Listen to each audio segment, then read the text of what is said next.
guys, this is the last official lesson of our thermochemistry unit that we're going to cover. And so today's topic is what's called endothermic and exothermic reactions.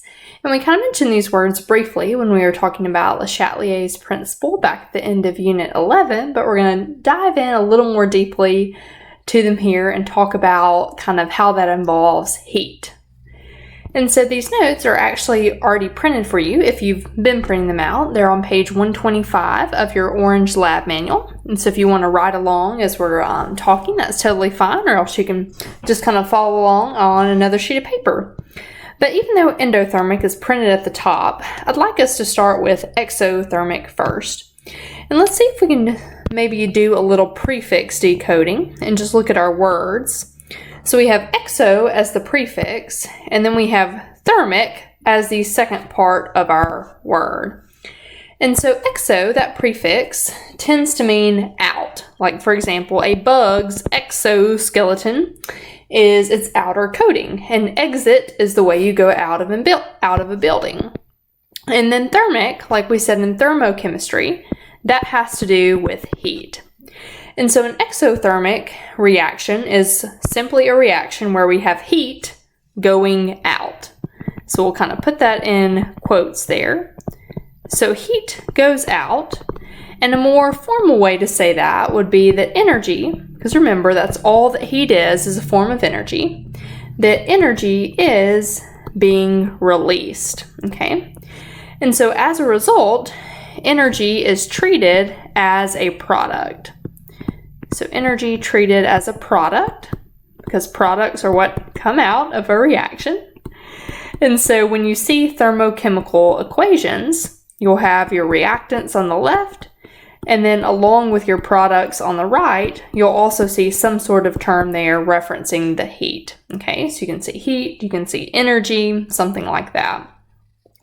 And so when you're actually in the lab and you perform a reaction, this is going to have some temperature things to measure, I guess you could say. You'll notice some temperature differences. How about that?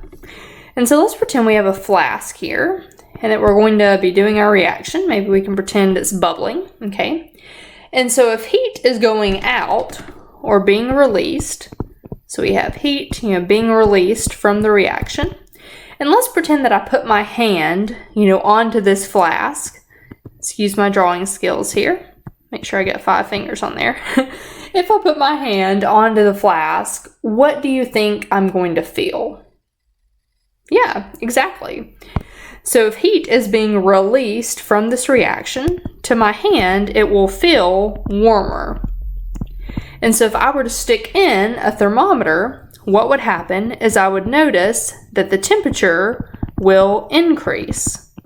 So it'll feel warmer, and if I happen to measure temperature, it would be increasing as this heat is given off to the surroundings, okay?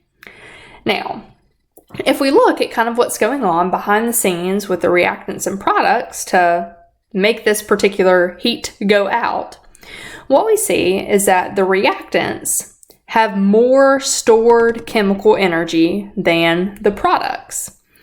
And so this is a kind of a famous graph when you're looking at endothermic and exothermic reaction. And so what it shows on the x-axis is kind of as the time, essentially, as the reaction proceeds from reactants to products.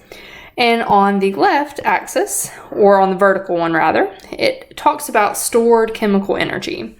And the way chemical energy is stored in molecules is via bonds. And so the reactants have more energy in their bonds than do the products. And so that extra energy that is released is what makes the exothermic reaction give off heat. It's that energy that's being released since the reactants had more energy than the products.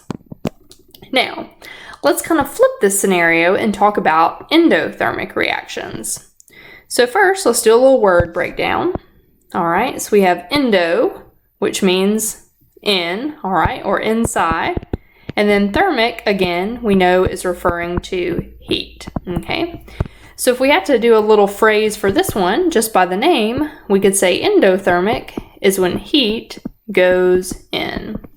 Or again, a little more formally, what we're talking about is energy is being absorbed.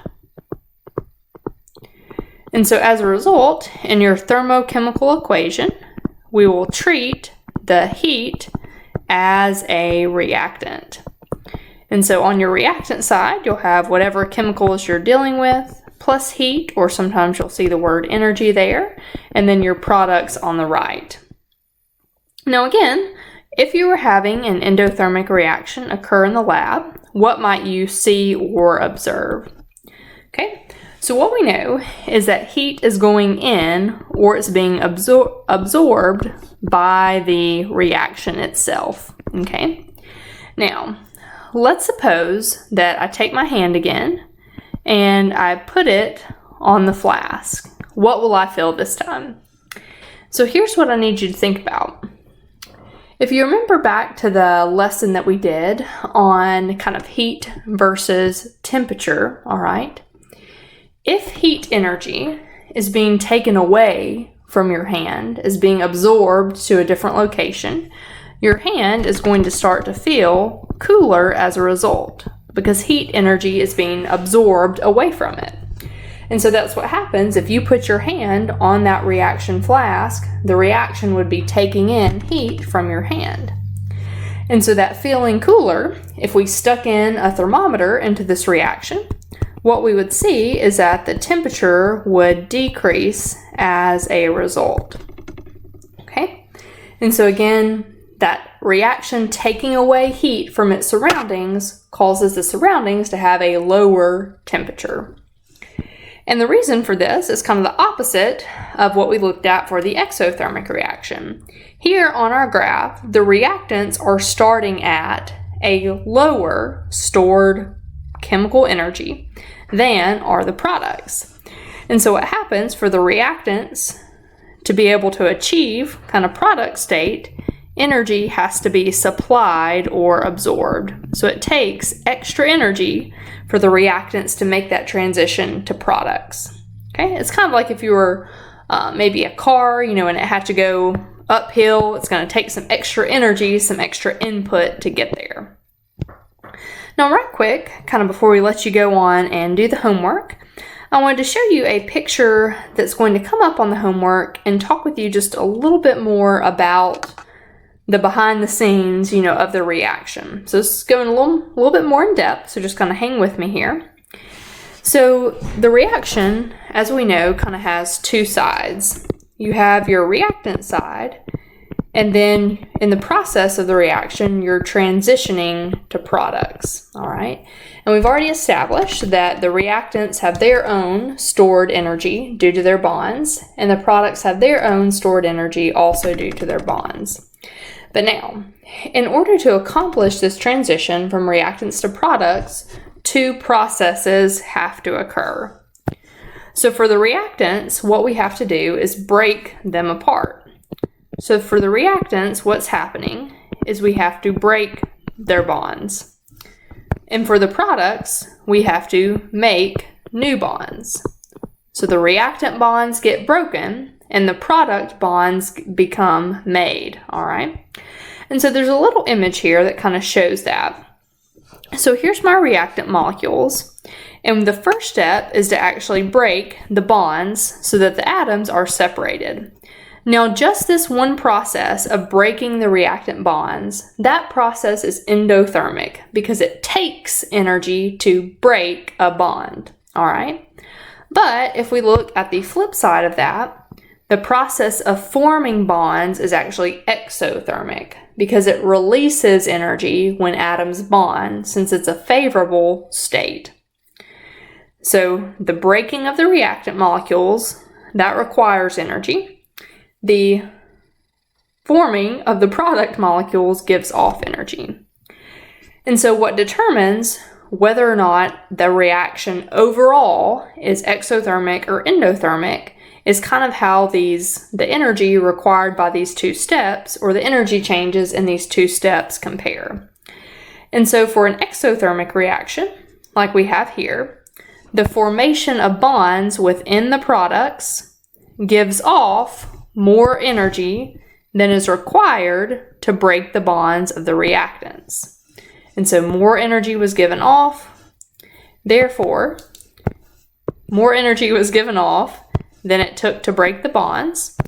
And so this extra energy is going to be given off in the reaction, making it exothermic. But on the flip side, for an endothermic reaction, what happens is it requires more energy to break the bonds within the reactants than is supplied by the forming of bonds within the products. So that means it's taking more energy to break the reactants than it is to make the products. And so this difference in energy this time would be the energy that is absorbed in order to give the reactants enough energy to make it to the product state. Okay, so just that little extra in case you have to see this stuff again. All right, and so I think that's it, folks. So good luck on the homework problems and great job tackling another lesson.